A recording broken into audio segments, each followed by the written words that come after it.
Oh, so Neeraj. Neeraj. Good afternoon to everyone present here. Please.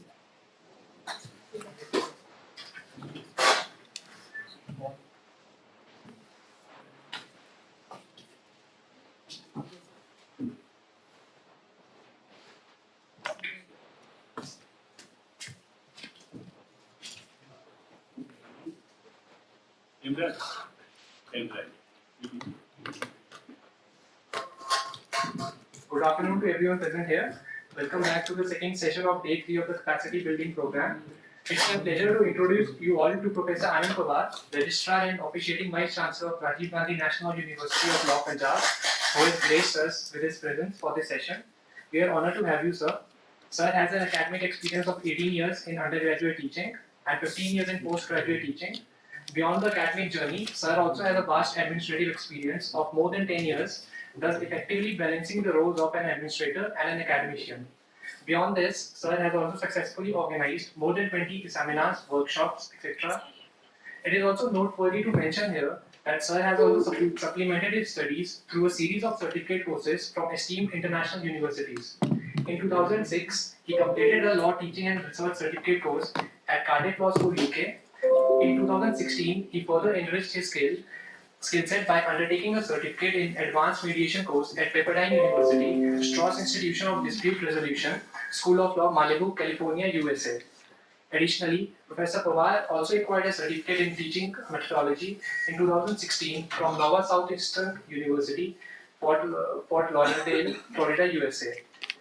I invite you, sir, to commence this session and share your wealth of knowledge and practical experiences with us in this session. Over to you, sir. Thank you. Thank you. Thank you, everyone, and I'm thankful to the HGNUL administration for inviting me and to share my views on some of the areas of research. But I know this is perhaps the very difficult kind of time after lunch where everyone wants to relax for some time, and whosoever conducts session just after lunch, it becomes very difficult.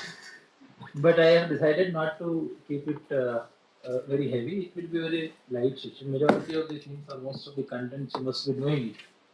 I will only refresh your memory, and many of them or many of you people must have submitted.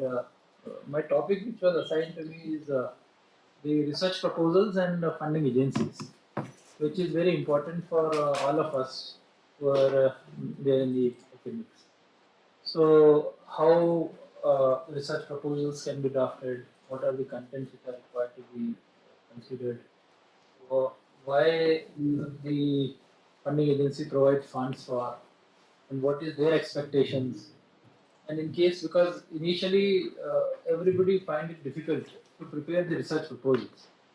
Now, to make it more appropriate and convenient, majority of the institutions or the funding agencies, they have started providing the formats. So a common format can be provided by them. They are providing many agencies. But in all such formats, the contents, how to make it more interesting or unique, so that the funding agencies will convince, and then they will provide you the funds for conducting research. So,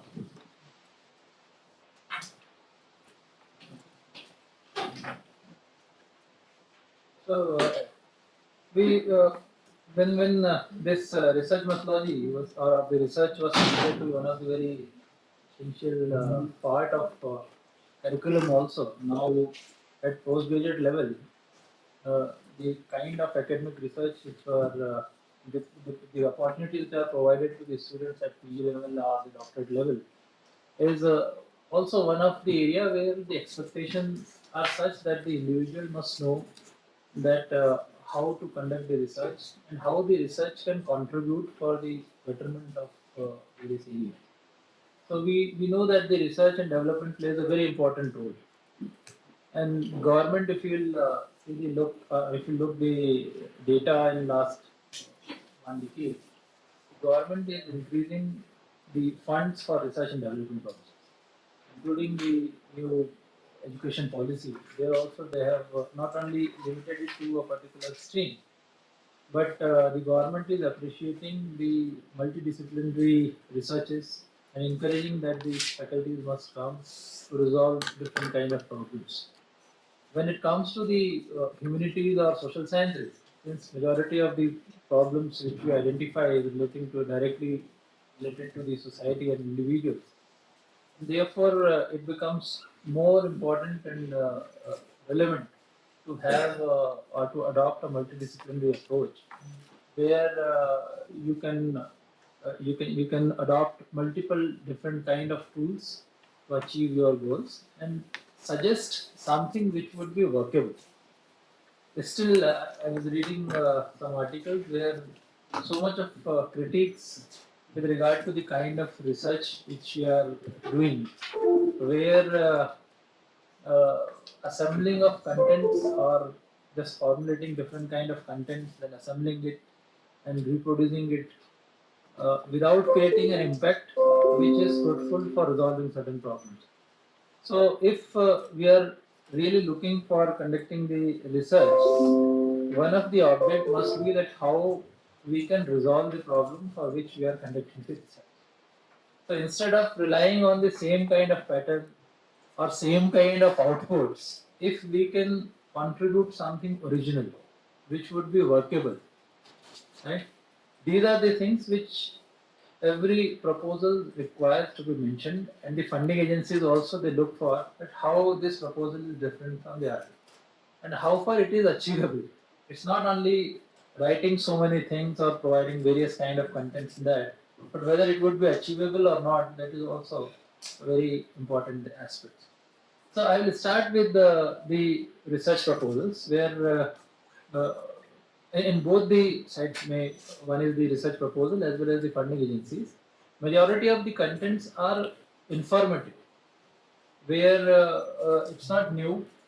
Majority of the things you will find online also because gone those days where the sources or the resource persons were considered to be the most resourceful person. Now we are living in the age of technology. Everybody knows sometimes much more than the resource person.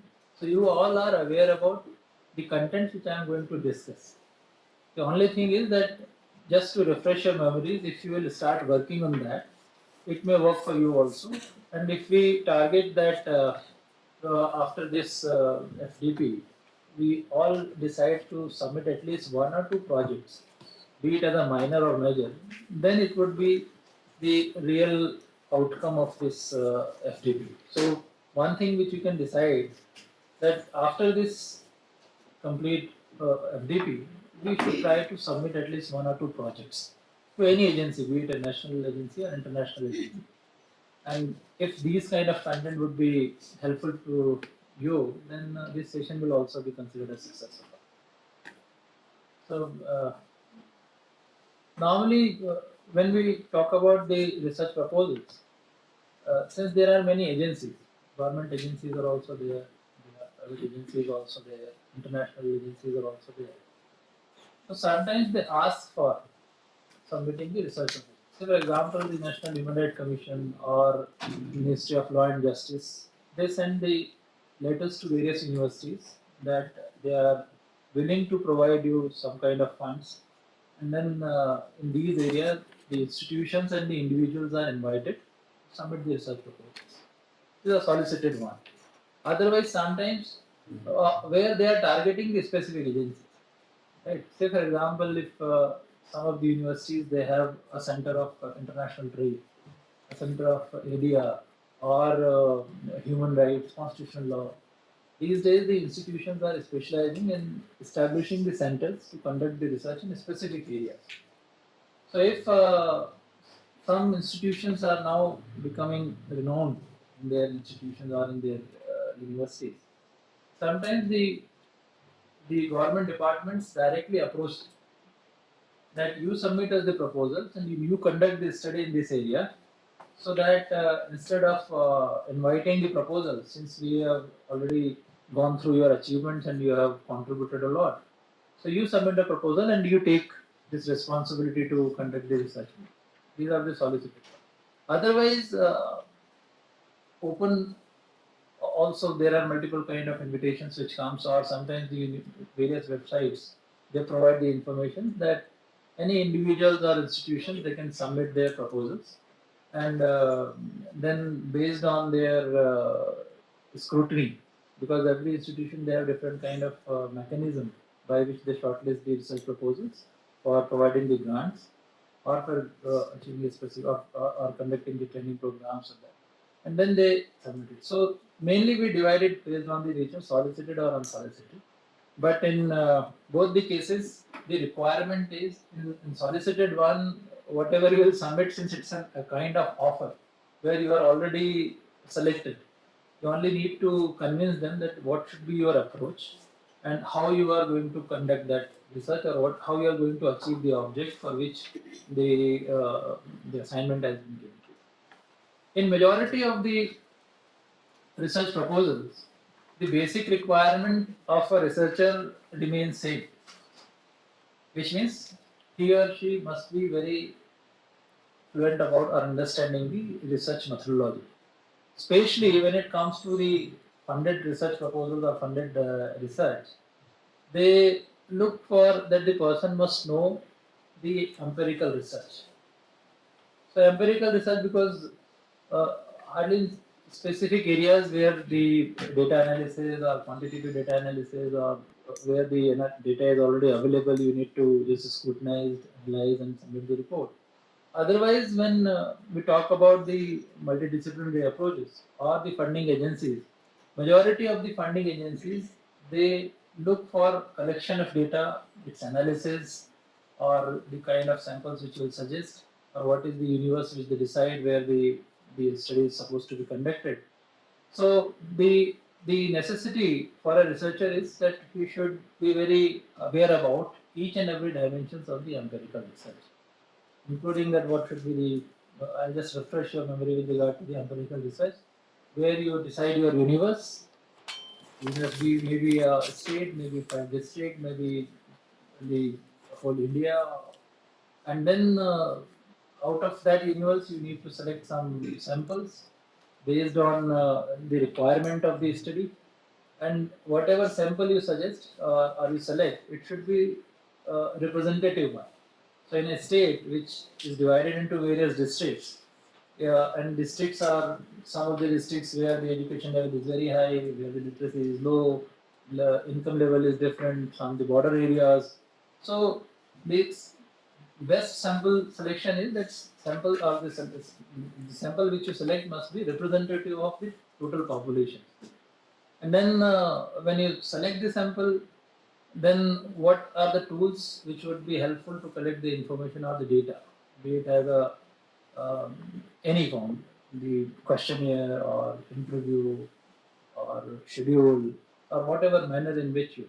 It depends that what is the nature of your research and what is the expectation. If the expectation is that you need to know each and every respondent, then you cannot fabricate the data by saying that the 100 sample would be collected and then 200 would be created. That will not give you the original information. So, which tool would be more appropriate and what kind of content should be there?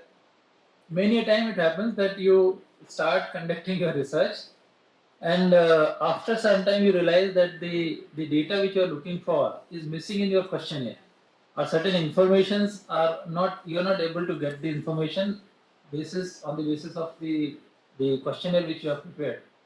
So, how to provide the scope of modifying your contents of the questionnaire or the other tools where you can get the appropriate and pertinent information? Because in short-term research projects, time is very crucial, and within nowadays now the funding agencies also they have provided you a schedule that within 2 months you need to submit this, after 2 months you need to submit this. Gone those days where they initially provide you fund and after 1 year they ask for submitting the report and all. So it's a moderated one. Almost all these funding agencies they are now moderating the the projects, and then based on your performances, they release the fund. And though they are liberal in terms of extending the time of research, but in majority of the cases, they will ask you to submit it on time so that they will release the funds also accordingly. So almost all this. And then once you collect the data, then now there are multiple kind of software also. Uh, Very less researchers are interested in doing the manual data analysis. So once the data is collected, then the scrutiny would be there, then data analysis would be there. You will try to analyze the data, you will try to arrange it, and arrange it in such a form where you will be able to conclude on the basis of result of your data, or whatever we say it as a presumption of the hypothesis with which you start. If it is possible to test the hypothesis by concluding or finding some kind of conclusion based on your data analysis. So how to analyze the data, how to interpret the data, and how you will be able to relate or test the hypothesis based on your data analysis. And based on that, whether you will be able to write the, if there is a specific format provided by the agencies to write the report, or in general, how you have classified or what proposal you have submitted. Based on that, you need to write the report, which is again required to be submitted. So the empirical research part is very important, uh, including the data analysis. Not only the sampling size, selection of tools for data collections, then appropriateness of the number of data, right? Many times after initial queries, when you start conducting your interviews or data collection, uh, you initially presume that you will be able to complete around 200 participants and respondents every day. But at the end of the day, it turns up only 20, 50, 30, sometimes nil. So these are all the problems which you face when you really indulge into that. On paper, you can read so many contents are there, everything is there. How now the YouTube also helps in providing multiple kind of videos and lectures which gives each and every detail of conducting the research. But these are all the informations which you will be able to experience only when you will conduct a research. And that's why I'm requesting you to submit at least one or two proposals after this FDP, so that you will experience that what kind of problems you will face, or what kind of challenges would be there. So these these are what the purposes with which you submit the research proposal. That your proposal must be satisfying that it's significant. The area which you are submitting is very significant study. If it is not, if the topic is not provided by the funding agency, right? Sometimes it's open that you can submit any topic to any agency, which must be very lucrative, where they can provide you some grant. So how it is significant, how your study is significant, how much that research problem is affecting the society, or the individual in the society. Because when we talk about the social sciences or humanities or law, a majority of the things or the problems are socio-legal problems. Though sometimes it's very pure, sometimes it's not pure. But majority of the problems, and in all the situations, are resolving the problem by enacting law is not appropriate solution. Okay? If you remember in last discussion, I discussed this, that when we became independent, the number of legislations were well limited. After that, we have increased the number of legislation. Wherever the society face any kind of problem, the legislature enact the law.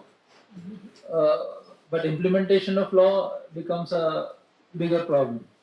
So if you will have analysis of how many laws we have enacted after independence to resolve the problems, you will be able to conclude that the problems are increased rather than decreasing. The ideal situation would have been where you would have reduced the law by resolving the problem of the society.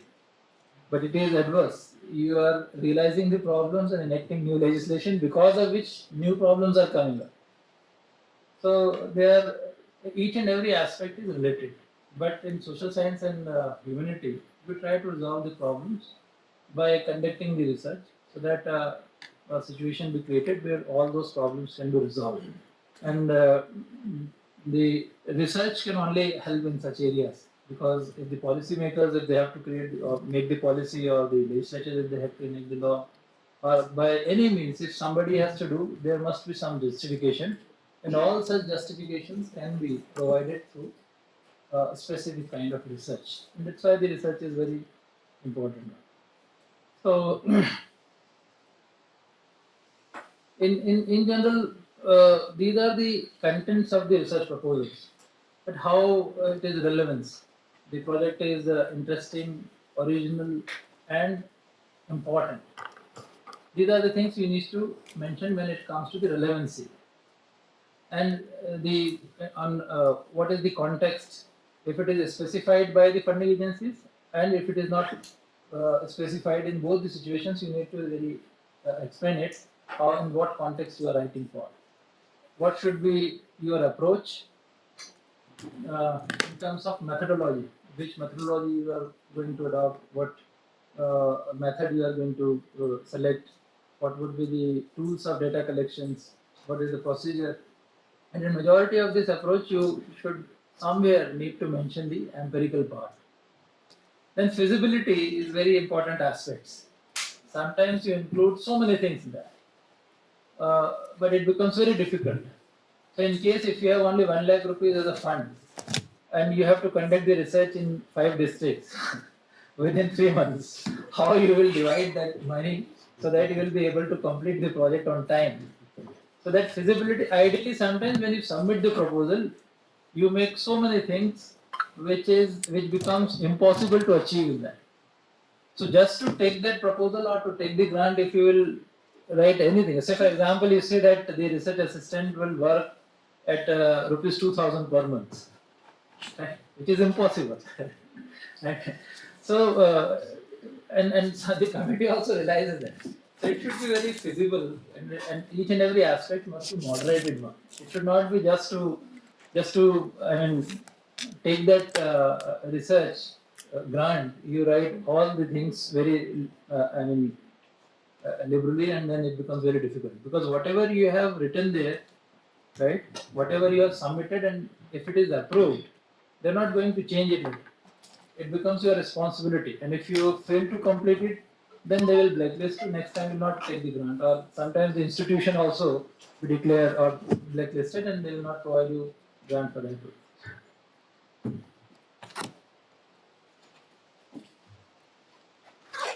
So normally this literature, we in research literature plays a very important role to understand. So similarly, when you prepare your research proposal, you study all different kind of literature, so that the purpose of literature review is to know or to understand that what exactly the problem is, how much work has already been done, and what is specific area which you are going to cover through your research. It's not that you cannot repeat the area. Even on the same area, if the research is conducted, how you can make distinction and how you can extend it. So, for example, if somebody has conducted the research which is relevant after 2015, right? You can take on the same area, and after 2015 onwards, you can conduct the research. So you need to make a distinction that how your research would be unique in terms of contributing something real, solutions to that problem. Then credibility is very important. That's why they ask for if you'll go through the format which is provided. They ask for that who will be there in the team, right? A senior professor who has some experience of conducting the research, or the institution. Some of the funding agencies, they have the criteria that at least you should have conducted the research up to the grant of rupees 10 lakh, or for institution 50 lakhs something, so that they will not you will not test the research with the money of the funding agencies. The purpose is that you should have a credibility that you will be able to complete it, or you will be able to achieve the desired result, which are fixed by the funding agencies. So credibility, achievability, then practicality, and uh, that is obvious, because if it is not practical, then that's why I said that you should mention only the things which you will be able to achieve in the research proposal. Sometimes you say that though you are providing us 6 months time, we will be able to submit the research report within 3 months. Right? So these kind of objectives or these kind of promises you try to ignore, because they will also evaluate the proposal. And if you will provide all such kind of information, then primarily by just reading it, they will see that you will not be able to achieve it. Then uh, who are, say for example, ICSSR, who are there to evaluate the research proposals. It's a combination of academicians, practitioners, different disciplines of people are there, and lay audience also. Sometimes they call you also and ask you to present there if they have any doubt on that. So whatever you are writing, you should have a justification. Right? If you are providing a bifurcation of budget, then you should have a detail in your mind that you will be able to justify it whenever you will go there. So whatever you write in your proposal, you should be able to justify it. Then only, because there will be different kind of people and they all are experts. They are doing this work for so many years. So by just going through your proposal, they will be able to know that is there any feasibility of completing it or not. Then factors which they consider is be practical, be persuasive, make broader line, so that your aims must be very clear. Your plan must also be very clear. If you give everything in detail, it would be convenient for them and they will not ask for explanation. So the proposal must be self-speaking, for where you can provide all the details and everything must be provided with bifurcations. And it should be balanced, understanding of what is achievable. Then it should be written in a simple language so that they can understand it properly. Then these are all simple things, but it matters when you are submitting it. When it comes to the contents, there is a proposal title. Whatever area you selected, sometimes they provide the titles like Human Rights Commission, Women Commission, or Law and Justice, Ministry of Law and Justice, Consumer Ministry. They provide you a specific area, and sometimes they also provide you the universe. In terms of, say, for example, in this university also, many funding agencies provided the funds to conduct the study in some states like Himachal and Haryana, Jammu and Kashmir. So if they provide, then accordingly you need to mention it, and accordingly you need to draft it. And they also ask for qualification, designation, academic experience, and research experience of the principal investigator. Then institution, if they are providing funds to the institution, then all the clearances of the universities, the university must be affiliated with the specific agencies.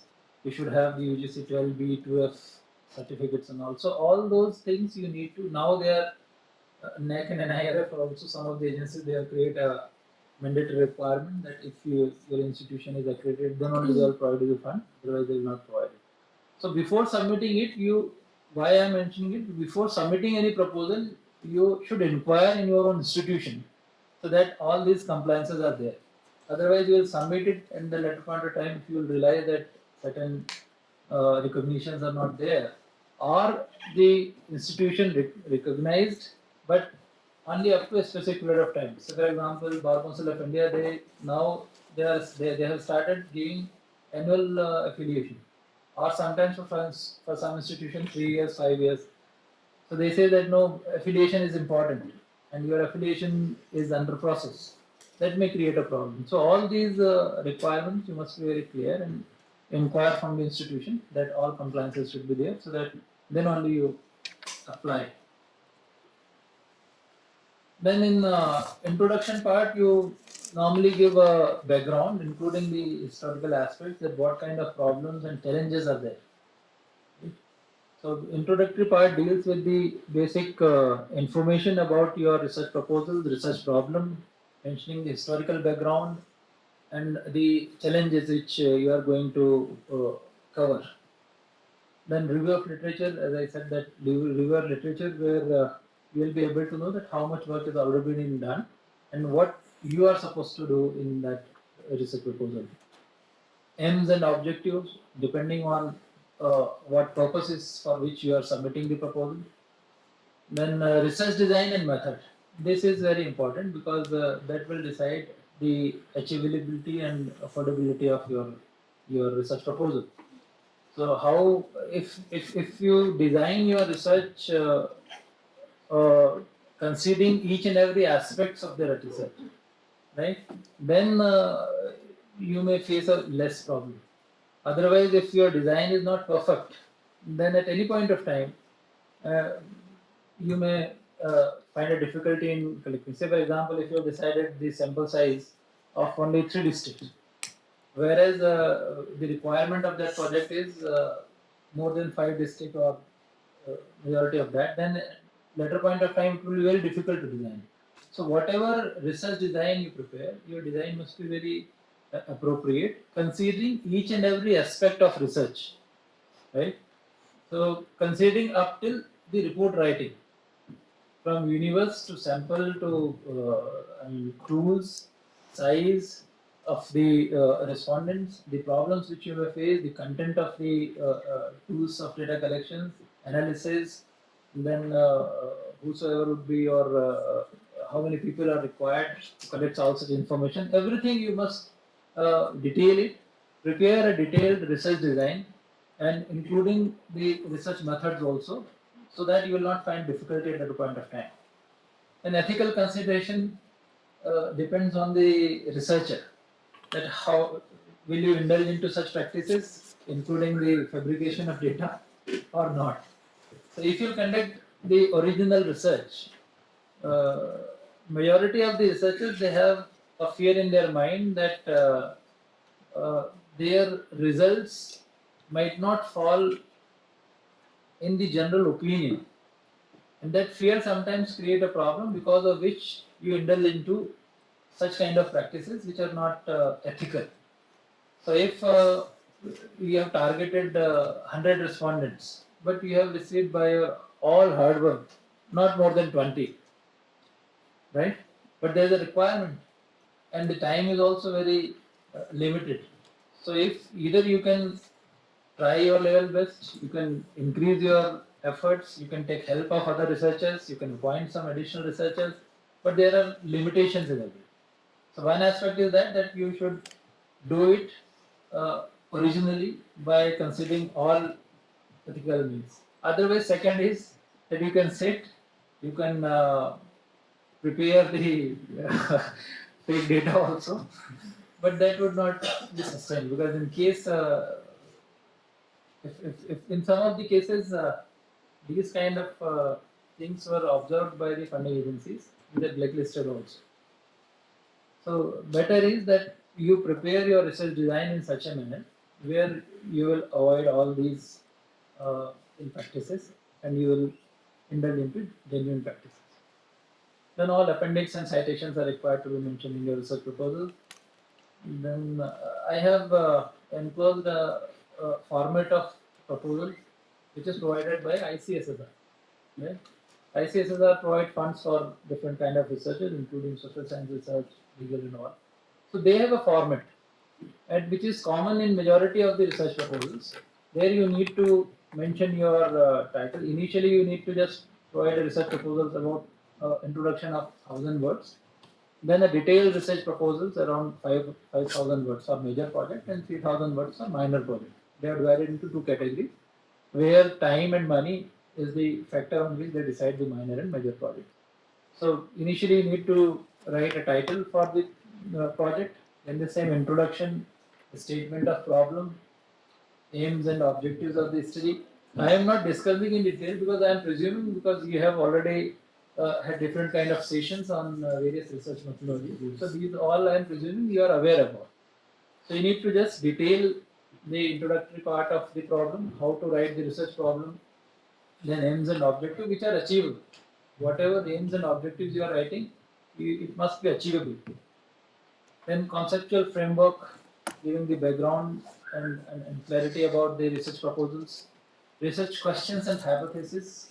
If you have divided into various, phases of that research proposal, maybe on the basis of every month or subcategories of your objectives, that these two objects you will be able to achieve, for which these are the questions, so that it would be moderated one. Otherwise, how you will moderate it?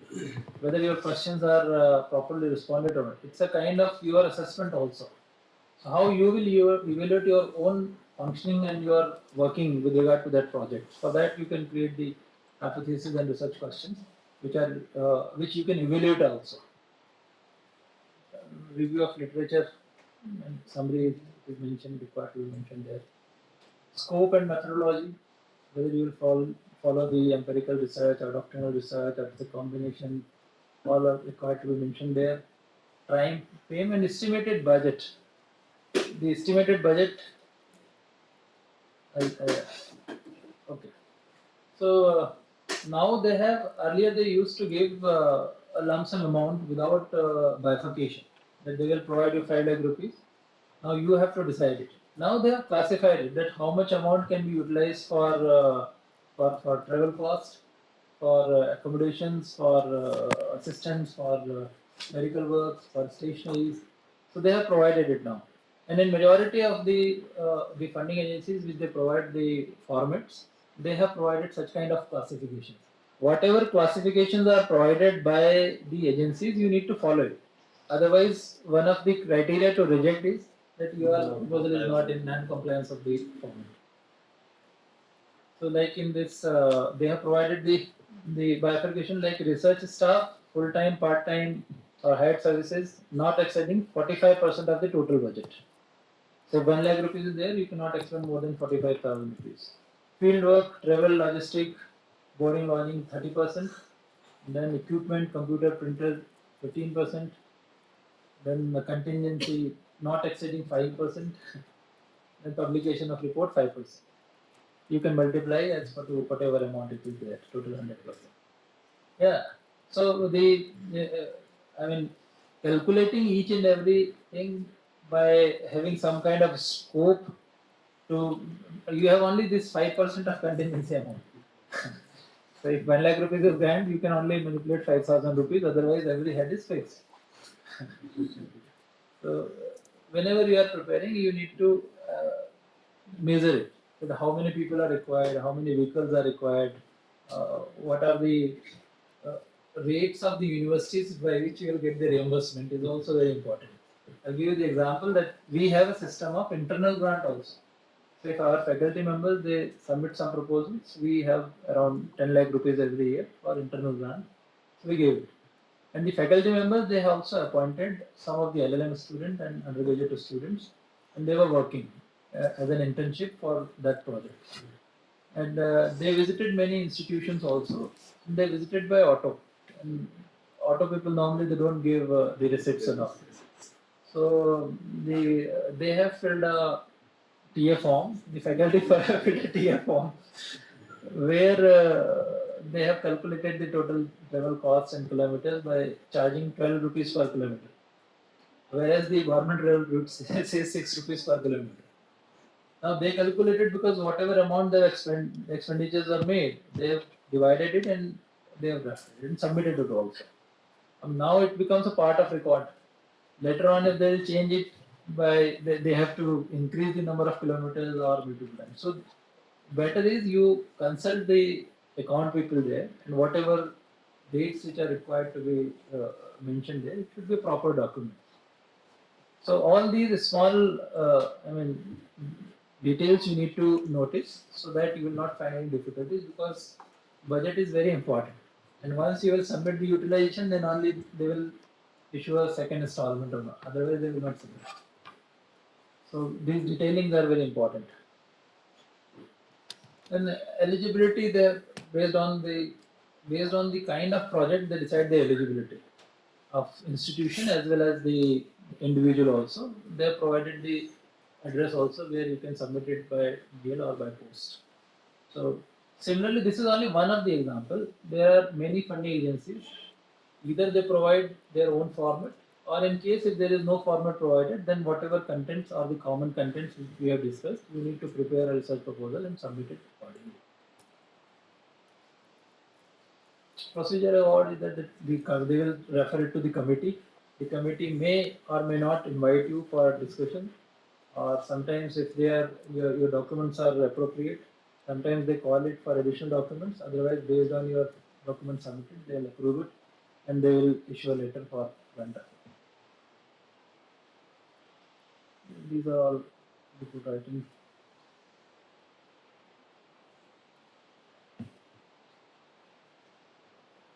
This is when you complete the research, then you need to submit a report. Many times the researchers they write the report and then they conduct the research.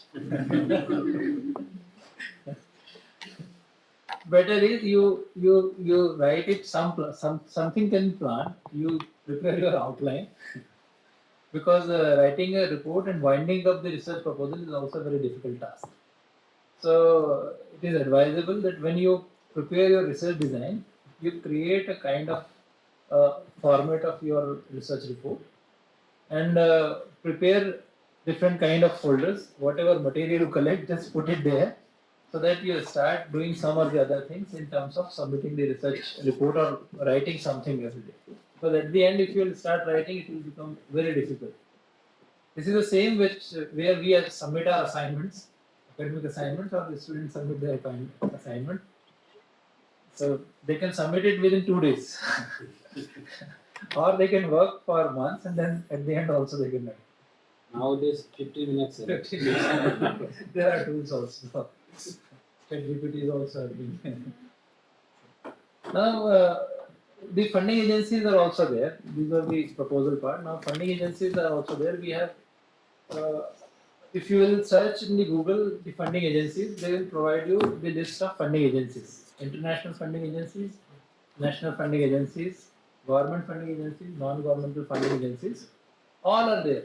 All informations are there. So information is not there. They have different kind of funding for different purposes in different fields. So for example, this INFIRE, the International Strategic Partnership in Research and Education, through British Council, they provide funds for various purposes, and you need to visit their website. All details, their dates of submission of proposals, their format, it is provided there. So you can just. Then Bradley Foundation is also there. They work in citizenship and related aspects. Every year, many times, sometimes December 1st, March 1st, then July 1st, they open it and then you can submit your proposal for grant purposes. This PPT will remain here, so you can share this yourself. So all these details will be there. Then If I can interrupt. yes. This process, what happens, a researcher faces that any funding agency will determine the subject, or of course it will be motivated by its own interest. It will not give grant for anything you want to do or where your true interest, academic or otherwise, lies. So, sir, if you could emphasize that, are there funding agencies where the researcher can directly apply Yes. in the area where her or his or her interest lies? Because every agency is motivated or controlled by its own agenda. So they have their own agenda. You don't have much freedom to carry out the research theoretically or empirically or write report in a manner it actually might lead after the research. So that See, in India, now ICSSR are also providing. UGC also provide multiple different kind of funds for individual. So you can submit the research proposal there also. Otherwise, not only for these purposes, even if you are pursuing or you are part of some research and you are willing to visit some institution abroad, for that also they provide the funds. But the only problem is that initially you need to make expenditure. They will reimburse it because they have a different kind of procedure. You go to the UGC website, and at the website they have specifically classified the research grants. And in research grant, if you will say the individuals, institutions, groups, for various purposes, for submitting the research proposals, for participating into seminars, conferences, for collaborative research. Now, in last 2 years, I think you must also have heard this Erasmus Plus project of the European Union, where they had a huge fund, where they invited proposals from various institutions. And their requirement was that at least 2 or 3 institutions come together, including national or international. And if you submit a research proposal on any area, and many of the institutions they submitted the proposal for conducting workshop and seminars also. That also they have approved it in specific area. So the only I mean mm, the way out is that what is your area of research and in which area you are looking for grant. Accordingly, you need to identify the agency. There are agencies in almost each and every area, right? Humanities also, IPR also, ADR also. There are various, now the private funding agencies are also there. They are also providing funds for that. Government institutions are also there. So it's not that funding agencies are not available or the areas are only limited. Right? Many of the agencies like UKD is also they are also considering the individual proposals. Toyota Foundation is also considering this.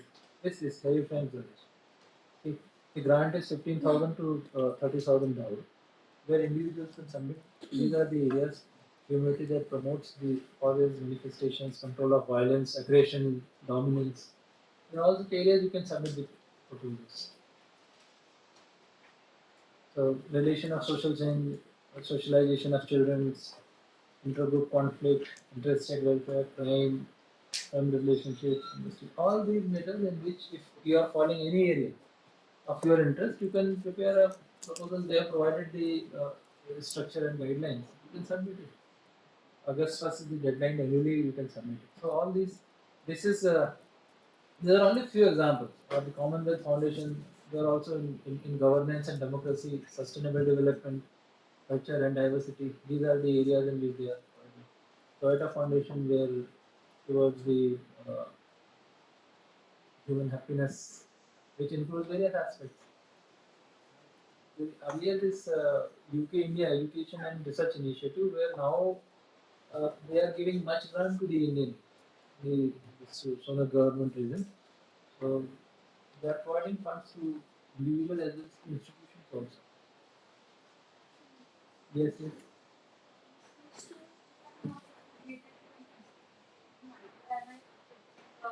For grant at individual. So let's this is a very good example.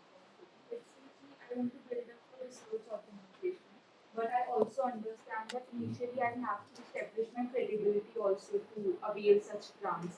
So can you just tell me if there are any specific research grants that a beginner organization can focus on, and what should be their trajectory in the course of establishing their credibility? Because ultimately you have to begin somewhere, and to begin somewhere also you need credibility.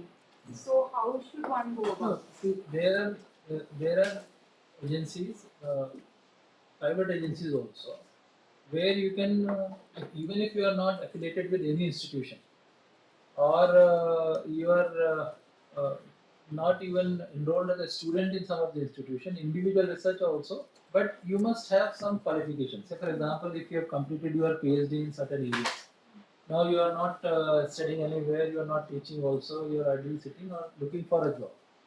There are also some of the agencies where you can submit your research proposal, or if you are willing to have your postdoctoral in the same areas, for that the institutions, foreign institutions or universities, they are also providing funds.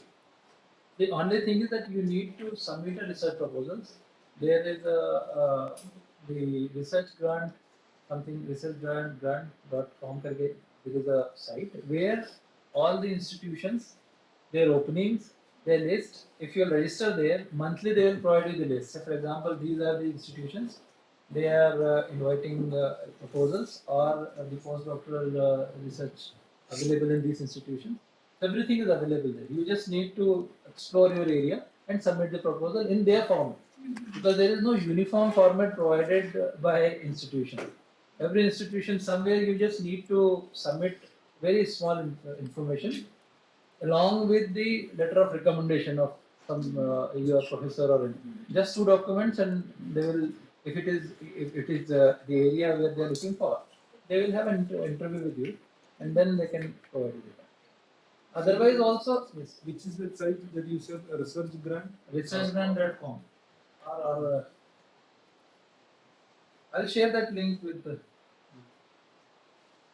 or scholarships also. Scholarship.com is also there, where if you'll register, what whatever different kind of scholarships are there for exploring your studies, specifically when it comes to the any area which you are going to do.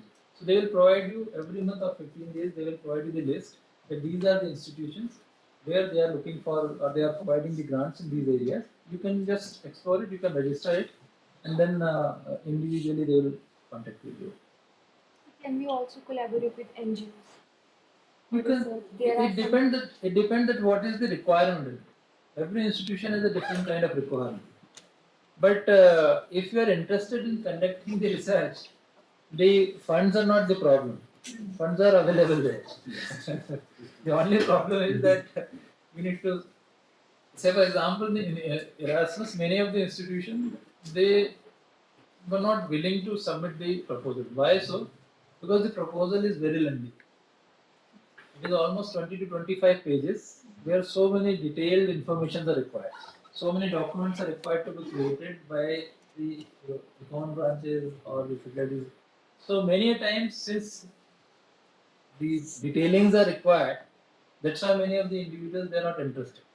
But if you are interested and if you have sufficient time and you can provide all the information, then grant is not the problem. The only problem is that you need to submit the proposal, and it's not that only one or two. It should be ready for providing the to everywhere. If you are if you have a keen interest in research, then funds will not be short. In India also we have many agencies. They are willing to provide the funds. Internationally also there are so many. These are only few examples, 5, 6. If you'll search on Google the funding agencies international, there is a list completely provided. More than 200 institutions they are willing, and without they only look for the decorative proposals, irrespective of whether you are associated with any agency or you are working somewhere or not. All of most of the Indian funding agencies, they have unused funds, and this unused fund remains because of lack of good proposals. It's not that always setting words. Sifaris. Most of the time, the good quality project proposals are lacking. These are to remember. Then, and these are also the agencies they provide the fund. World Bank is also providing fund. National Monetary Fund. These are all the websites also available. You just go and visit. There's so much of different aspects of which the funds are there. Ford Foundation, UNESCO, then National Food Policy Research Institutes. These are only few. And at national level also, almost all these ministries are providing fund. Himachal is also providing fund. Then Ministry of Environment, Consumer Affairs, Department of Scientific and Research, Food Processing. All these, they have a specific budget for research purposes. And if you visit the website, there is a research and development tab is there. You just click it. They will provide you the information. What are the areas in which they are willing to have the research proposals? What are the deadlines? And in many of these websites, they provide you the format also. Right. So you just explore as per your interest and submit the proposal. These are the agencies you are looking for where you can submit it individually. UGC, ICSSR, CSIR, DRDU, Association of Indian Universities, DBT. These are and then all these commissions, Human Commission, So in order to get the foreign funding, there are registration usually is which required. was the mic. So in order to get that foreign funding, Hmm. I think FARA registration that is also required. Yes, they also require. See, when they ask for institution detail also. Many of the sometimes our government also requires or institutions they have to submit the certificates also that how many how much amount they have received as a grant from the institution. Now the government is very every institution has to submit the report that how much grant you have received. And therefore individuals may not get that funding. Individual if they are associated.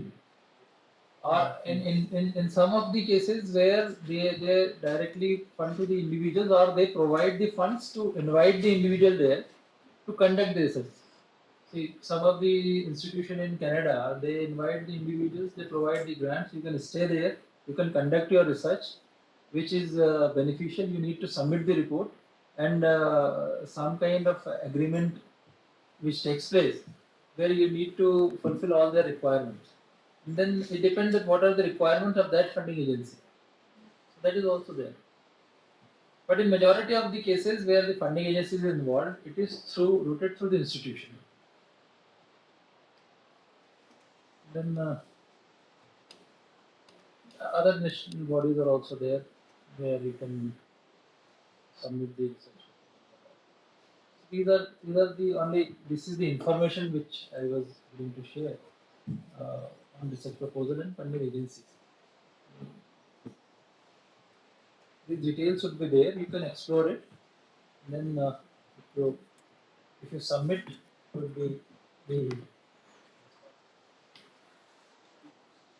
Most of the funding agencies, Indian funding, national funding, they have fixed criteria or amount of payment for different categories of research team, particularly field Yes. investigators or research assistant, and that are so meager sometimes. Sometimes 6,000 per month, 12,000 per month. Whereas the university, all universities, I think if you talk of analysts, they are not paying less than 50,000 in research assistants. So when you get a project, that happened with us also. We are doing a major project with 6 states with law and justice ministry. They say they pay only 12,000 to field investigators. But for the team or for principal investigators, it becomes very difficult to find out search for good quality field worker. So it's that how to solve this problem because where over there your institution will also not help yes. because you are doing externally funded project. So the institution back they don't support. This is what the harsh reality is. But and these are the problems which we are facing. You expect so many things that a researcher is supposed to do, but when it comes to providing them substantial amount, it fails, and that's why many a times the fake documents are created, right?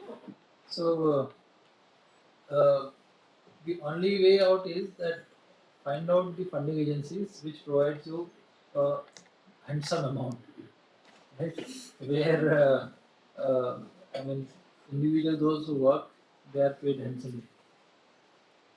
Initially, if you are conducting the research or minor project, for starting purposes, it's good. But uh, if it's a short time one, and if you are part of the research project which is assigned to some institution, then these kind of problems must be fixed. Otherwise, this is the harsh reality that the kind of expectations of the funding agencies are there. Uh, they are not providing that much of amount, especially to the human resources. For those who are, they expect that you appoint the person only for 2 months or 3 months, uh, take the work, and then start bye bye. Unfortunately, but it's a reality. I remember, sir, there is a movie on Einstein and Arthur Eddington with respect to research and exploring the ideas. And in that movie, one can see that German versus British nationalism comes into the picture. When Royal Society of Britain was trying to propagate the idea that Newton was right, so every research should be conducted to defend Newton. On the other hand, German were interested to displace Newton. So they tried to establish Einstein as authority which can displace Newton. You can say two nationalism. So such kind of ideological inclinations are always there with research funding. So try to propagate a particular ideology. See, in India also, see, I'm not biased, but some of the agencies, funding agencies, they provide such a research area where the expected results are going to establish that the government policy is appropriate. And if you conduct the original research or real research, the data would be different. So that's why one of the statement is that the researchers are not conducting the real research. It is up to an extent the fabricated one, where the results are already decided by the funding agencies. So, and it's not only the researchers. There are many agencies who are ready to conduct the research on their part. Say, for example, when it comes to election, the news agencies, they hire the services of many agencies, where whatever kind of results you want, they will produce. They will say that this is the political party which is going to win in this area. So all such kind of researchers and research agencies are there. That's why we say that funding agencies more rely on the academicians or students or the institution, so that these kind of practices can be avoided. That is one of the reasons where if the institution or researchers or academicians they are submitting the research proposals, they are they are fairly weighted, and majority of the cases they are assigned instead of assigning the research projects to the but NGOs are also equally participating and they are also getting views from. Once the research is decided and the suitable research design is evolved and the data tool is also designed in a way to procure that kind of data only. But that percentage is very less. Majority of the cases where we believe that the researchers are genuine. That is the work, editor of editor. Hmm. She says, and she experienced foreign countries. She researches in Bengal for some months. That's a different point, but she was talking in Western form. She says that all toppers in any academics, they generally go to teaching. But the second class or third class, they will go to the bureaucracy. And they will control your results of your research. So her point of view is don't take grants from government at least. Right? You can take from NGOs genuinely interested, not from government. Now the second point, in 2015 when the Modi government, it was I think unique for the first time, there were such provisions previous government also. Modi government says that every department has its own budget, every ministry or department that form part of respective government's general budget. Now, Modi started a system where the 2% of budget of every department is to be spent on R&D, research and development. Now, these 2% is a huge amount for any agency. Now, what they will do, they will get the research done for their own justification or vindication, right? But similar provision is not there in any college budget of any university. We don't have. So check out your budget of your university itself. They hardly spend even fraction of percent on or an earmark fraction of percentage of their annual budget on R&D. So a university whose budget is 100 crore, they are not spending 10 lakh or 20 lakh on that too for the sake of getting points in the NAC evaluation. So that's a bigger problem. I think you have started a great system in your university. Yeah, You internal have, brand is uh, helping. we have also earmarked here for 40 lakh rupees See, for in the project. majority of the institution, when it comes to the net accreditation, one of the core area is the research and research grant or funding research grant funds. Many of the institutions they receive the huge funds, maybe in one or two projects. But the continuity of receiving the research grant is one of the concerns for almost all the academic institutions, or the very less number which they score in the criteria of NACS, or the 7 parameters. One of the area where they receive the very less marks is the research and research grant. That's why now this internal grant is established so that the faculties be encouraged to adopt. I think the every college or every university must have certain Yes. percentage of their budget, maybe 1% is, 2% is, for R&D by its scholar or Yeah. research projects or research done for artists, scholars and teachers. That is helping us also. Last Through year, academic research. So, for example, my own project, that major project we are doing, we have got more than ₹1 million, I think 2 million. Project. Now, not a single rupee, the budget structures are used, just showing all of us, not a single rupee is spared for qualitative part, for books and other things. What they think, that they are a university, they must have all the books. So that may be true for ILI, that may be for Delhi University, but not for us here sitting in the jungle, no? Which is a new university. So I wrote back to the secretary that you've done this much, and these are the expenditure for these kind of books which are not easily available in India, and it's not there in our library, and its cost is almost half of the project grant. So my university will not support for that, only for one particular purpose. But they will concede. they are concerned because see, the auditing is also one of the aspects.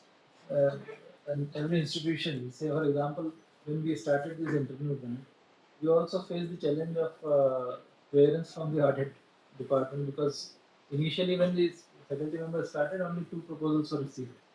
And after submission of the report, there were so many queries from the account branch and from auditor also that why this kind of flexibility is given to this project in terms of clearing the bills and all.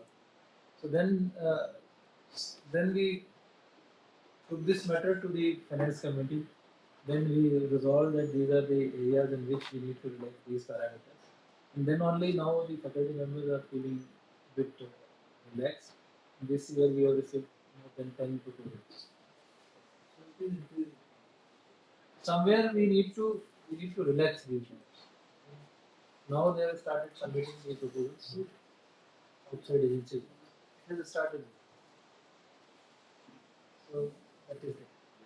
The Indian government this year only allocated 0.36% of budget for R&D in comparison to, it's going down in comparison to America, where they focus on research, and that's why they are knowledge society in that sense. So they also have 3.8%, but with their GDP is so huge that That amount is very $700 billion they spend on R&D. USA.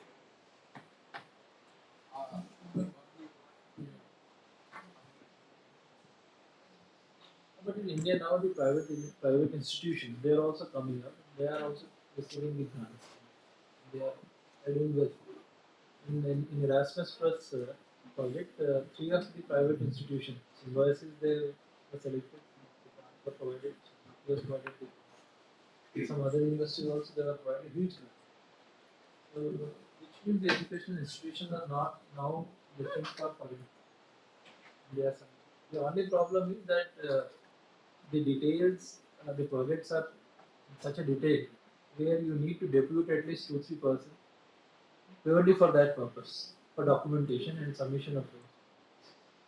Sometimes it becomes difficult in other universities where you can specifically depute someone to do all those formalities because formalities are such of nature, it's so much effort. So that we also need to depute someone. With your permission, sir, can I invite you all to share your experience, whatever project you have done with any NGO or government? your university. I know there are now in India, there are many private universities, they are doing good, at least on front of R&D. They are promoting their teachers and faculty. I know some of NLUs have started recently. NLU Delhi has also tried to monetarily incentivize when Yes. writing of research papers. So I would invite you to share your experience, whatever project you have done or you have been associated with. Start, please. Your experience. Make it mix. Today, the points talked about. Right? So I have recently completed my master's from Comparative Institute. I did my LLM from there. I'm working as a research officer in the same institute. So the project that we are working on is to analyze the efficacy of open prisons in Maharashtra. So since I was appointed as a later stage as a research officer, so I'm not very sure about the part where they got funding and how did they do the entire budgeting and everything else. But I can share my limited experience as a researcher. I believe, yeah. So since this is my very first job also, so there are a lot of takeaways for me in terms of I'm in a state where I'm observing how things pan out in terms of this is the first time when I am given a responsibility of leading a research project by itself, which again comes with a lot of lessons for me as a researcher, as somebody who has just begun. So in previous sessions also I talked about ethical dilemmas also that when I still remember for my dissertation projects, I did my dissertation on early childhood education of children of prisoners in Patiala prison in Mumbai. So I still remember since a very limited time is allotted to us, hardly 5-7 minutes to present your entire research. So every time as a student also I used to wonder by the time the slide of ethical consideration would come, teachers would just rush through it. And once I am on ground collecting data, I realize how important that part is actually. And every day I have to question myself, and I can certainly say that for the past 3-4 months that I have been working, I hope that I have become a better human being as a part of the constant interactions I have had, and so many learning opportunities because everybody around me are so experienced. So they are coming from different walk of life. So I believe for me, I'm still a student. I get to learn every day. So it's a good opportunity for me.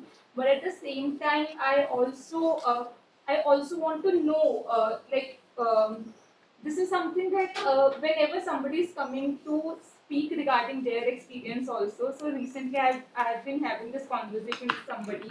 So I told them that every time you are told that such and such person has written so many books, so many accolades they have been having, but nobody tells us how did they end up going there. So it is very intimidating for a person like me. Ki, oh my God, so much grant.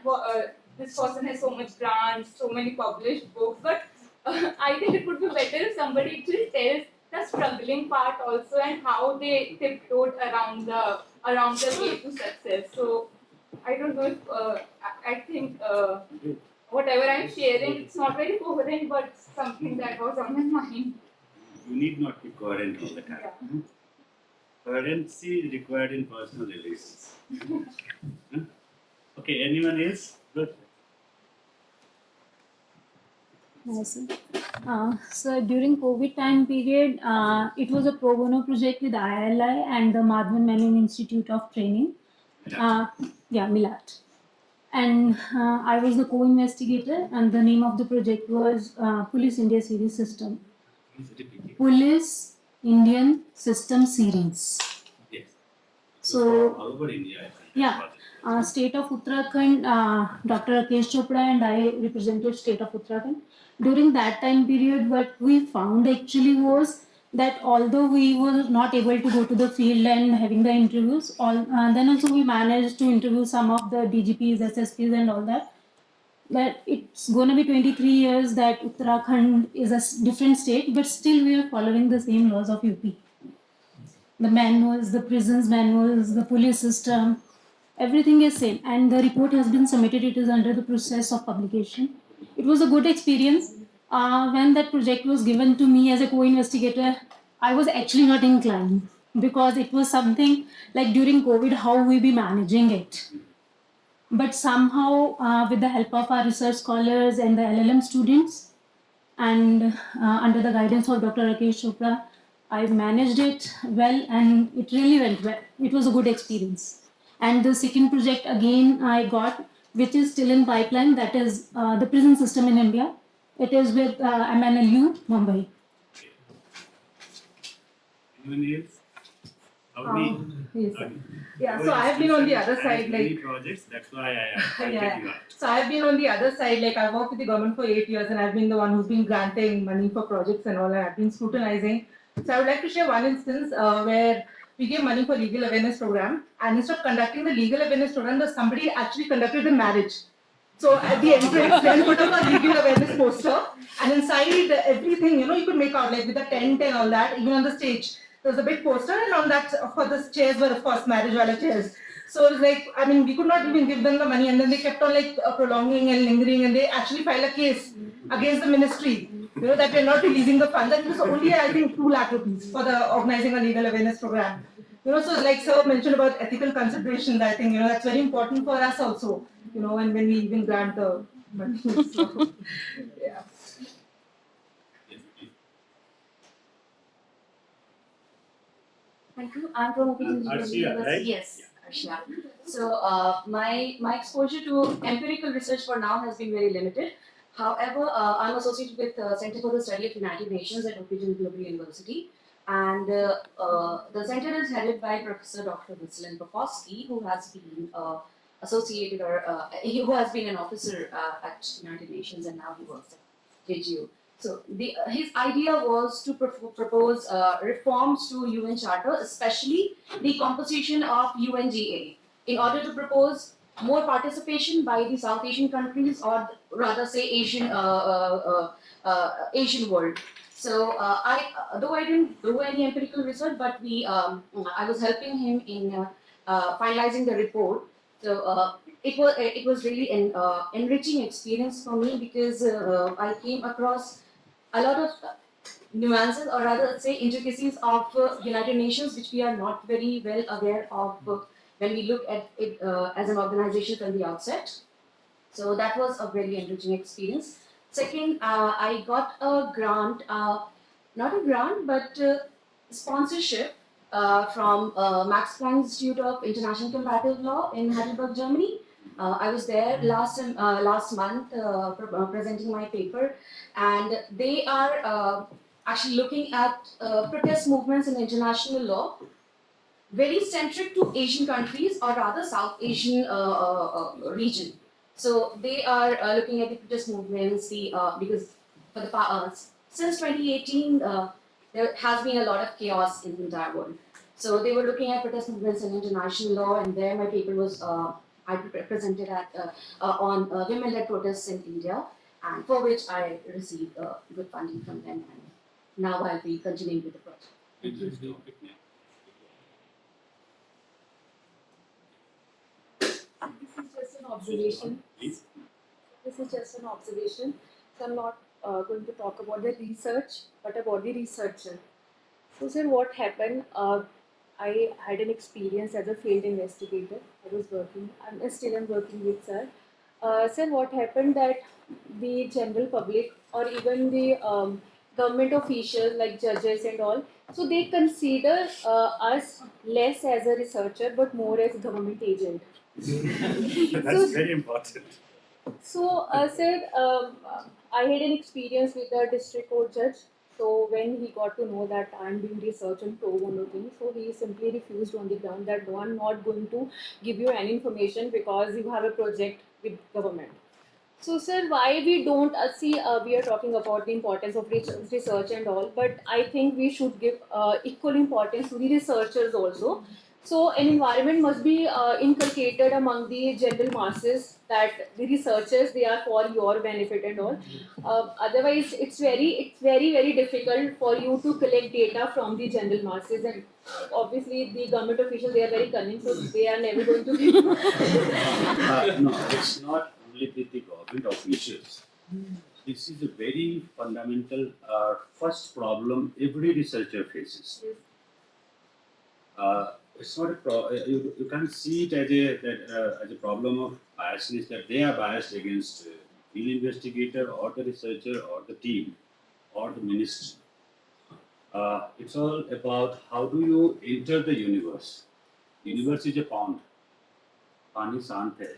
The moment you enter the universe, it gets disturbed. This is one way of disturbing.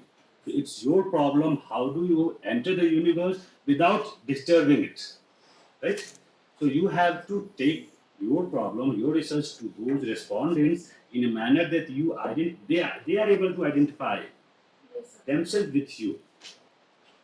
So there is no barrier between you and एक मेरे teacher थे. He was from history. History के professor from Delhi University. So he used to come to take some of the classes in LLM.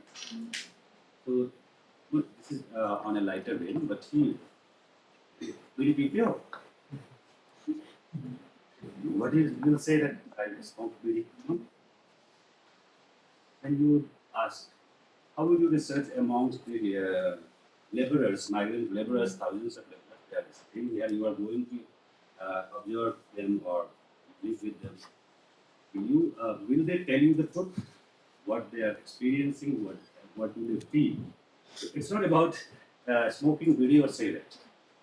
He was pointing out how do you become one of them. Huh? That's the problem, main problem. And that it's an art, we have to learn it. So it's not only government officials. Sometimes the research area, research topic is of such where the respondent will not, for example, regarding the domestic violence, you are conducting the research goes on victim. They will not share the details or sometimes. So there you need to ensure that you will not disclose their identity. You only need the responses. What exactly the problem is? There is issue of awareness also. Awareness, that is common Sometimes problem. what people say, okay, is this for is this a pension form? So they are very interested in, for that they are ready to give every details. But once they get to know that, okay, I'm coming from I'm associated with Ministry of Law and Justice, so they just refuse to have any conversation.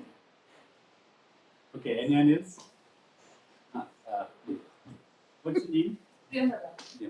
So I actually proposed a research project, individual project to WWF World Wide Nature like last year. So it was a study in respect of wildlife trafficking promoted by violence, all those politics, because I'm a political student. So it was like why this trafficking is being promoted by violence and all those conflicts happening in that in northeast region. So I covered 3 states: Assam, Arunachal Pradesh, and Nagaland. That was my individual project. So I've been to that state and I'll come through to my findings. So it was just that coming to that area. So I actually observed that many of them counted that like all those conflicts happening, and they promoted international trade of animals and like for funding or to promote more violence in that region. It's not basically happening inside the region. It's a complex structure. Oh, yeah. So all like this was the main thing, like they get funding for violence in that area in respect of sending all those animals or trading animals. Other than this was like that in data we read that there is a lot of forest area covered in that region, but it mostly in the name of giving citizenship, like we read about NRC and all that stuff, but it's all fake in paper, like in respect of news. But when you go that area, so they have settled those people in that area. The government has given people, you can stay here. They have destroyed the forest. Like forest has been politicized.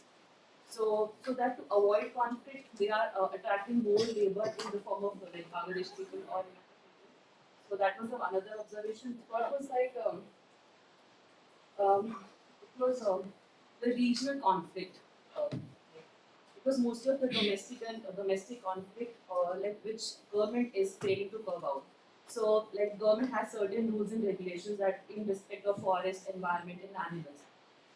So, like in a district, three officers stays like IS officer, IPS, and DFO, like fish forest officers.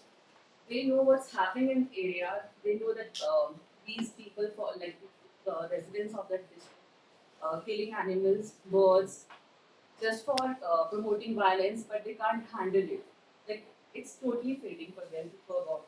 So Northeast is taking a different lens. Like they know violence is happening, but they can't actually. They don't get to know why it's happening, what is funding, what are the major sources of funding, and how to stop them.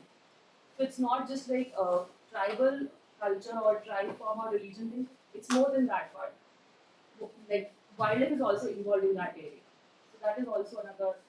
So actually, it got accepted and got a good amount of funding, and it was an independent project. So, Okay. Analysis. Yes. Please.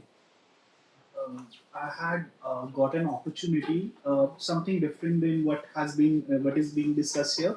As a law researcher at High Court, I got an opportunity to research on a death sentence reference under the lordship under whom I was working, and it was altogether a very unique and different experience because there was a moral dilemma which was faced by the judge of the High Court, and I was asked to constantly look for the precedents, case laws, legal principles, the writings, legal writings for and against the death sentence because it has to be either uphold or not uphold.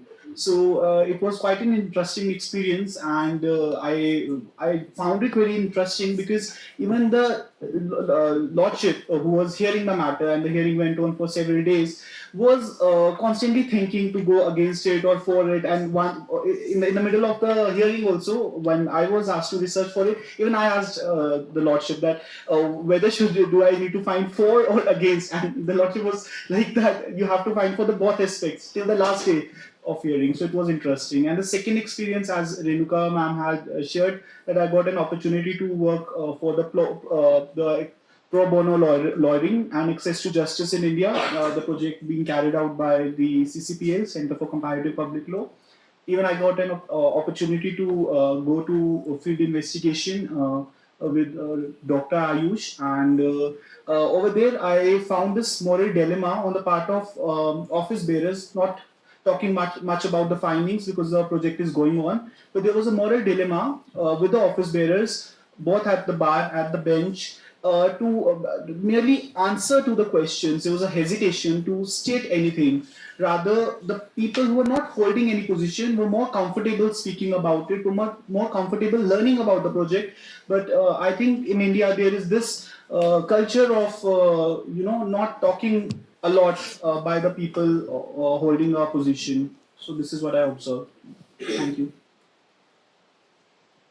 So, good afternoon, everyone. My experience was based in while I was an LM student.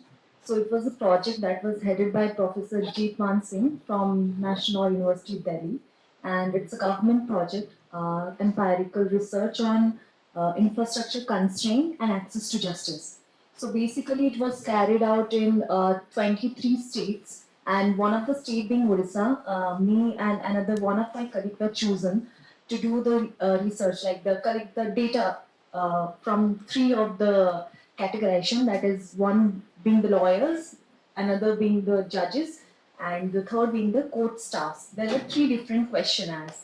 So the interesting part of collecting data was that before we arrived, uh, we of course have to tell them about what was the purpose of this visit and how are we going to do this, conduct this research and everything. And we saw that by the end of the day, we are distracted with food, this, that, or they are just ignoring us. And later on, I knew that one of my seniors, she was a judge, they had already gotten a circular as to what to say and what not to say. Okay, and the court staff, they were also assembled in a room as to what they need to write in that, they were coached about it basically. So initially, of course, after we got over like this is the initial hiccup, later on we started to like wear clothes where we gelled or blended with them. Like we would sit with them, make them comfortable. That this is not something that we are not going to take your name. Or we just want to procure some kind of information. Like there are serious things. One being that the all the women judges in the court, they were supposed to deliver justice by delivering judgments, but they are not even able to do their amount of work only because they have one washroom in the entire thing. So the washroom breaks were allotted to them. And again, there are other things as well, like they have designated separate entry point, exit point, the kiosk where they would get the information that was not there. Rather, the court staff, they used to take like 10, 20 rupees, they would disseminate information about the cases. So all these methods were, all the tactics were used. There is a national policy where every court, district court, lower court, is to be given houses, not for the offices, even employees. One big problem in implementation is the state has to provide land, and only 10% of that, that 90% budget is to come from central, and still this project is not this policy. So I think this project went on for 2020 to 2023. The results must be, the report must be there. Actually, share reminded me of something that I observed. So we were carrying out this research in children's film. So the distraction that she mentioned.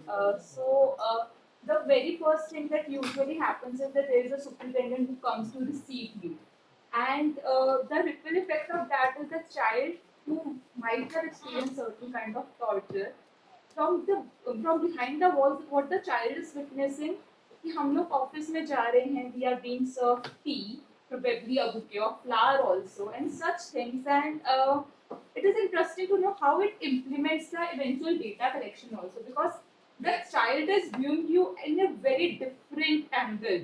So the child might not be in a position to share any kind of details that we also are looking forward to. So from that research, like that was the observation I made, and I had a discussion with Professor Raghavan, Vijay Raghavan. He happens to be the lead project coordinator of the current research at Open Prisons also.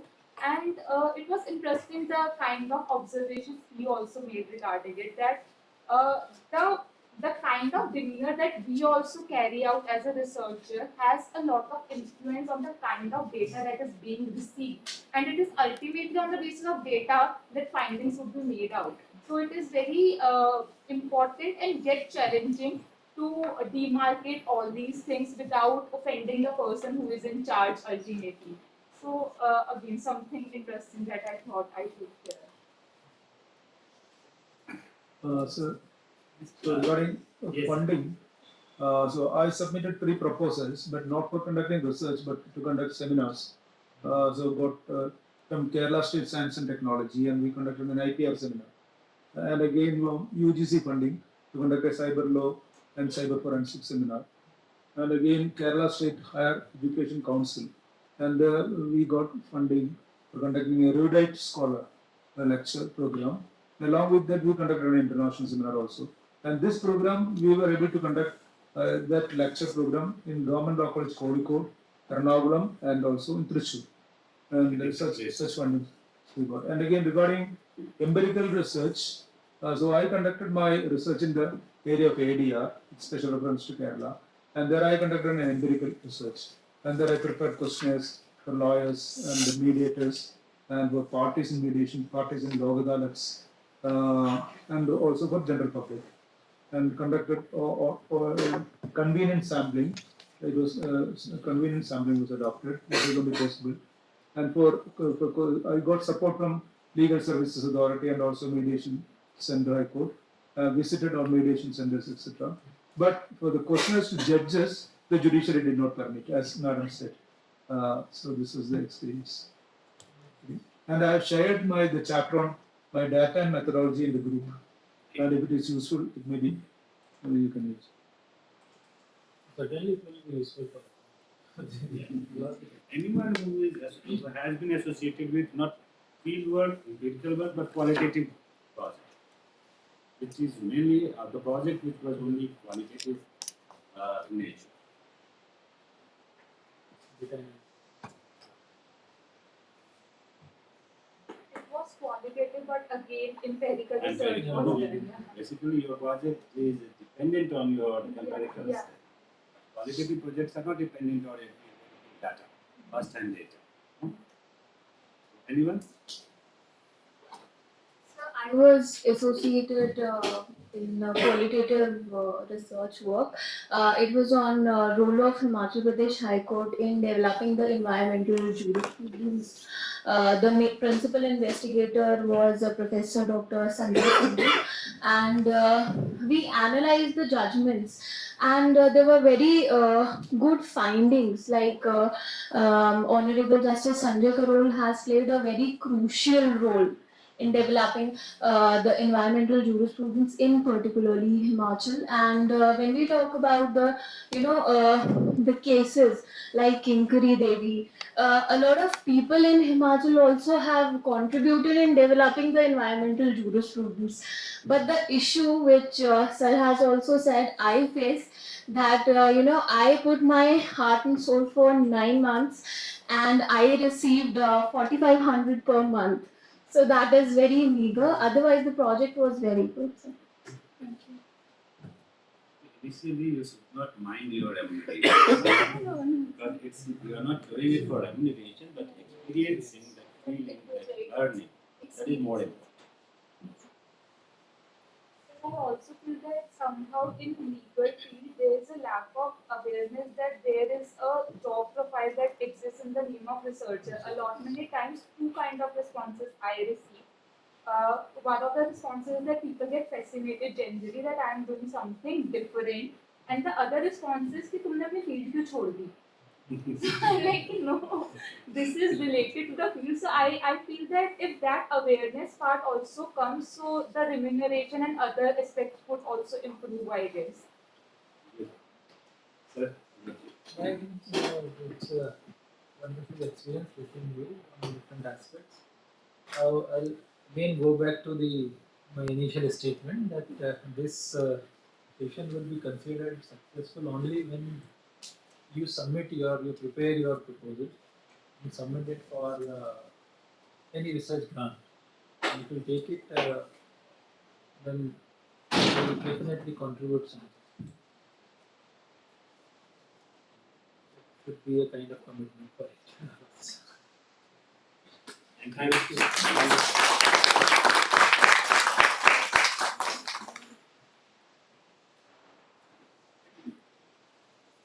Now we this person that has to travel again back to Patiala on 5-hour journey. In the morning he was caught in fog. So he got late and in the evening again it's a fog time. So during days it is good. Will allow you to be able to reach out. So thank you so much, sir, for facing our occasion and conceding to our request. And thank you all for having patience and sharing your experience. And before we disperse, do something. We have a token of honor for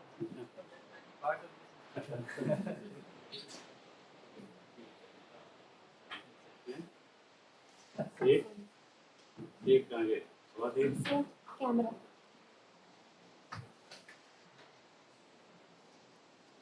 mobile civilization?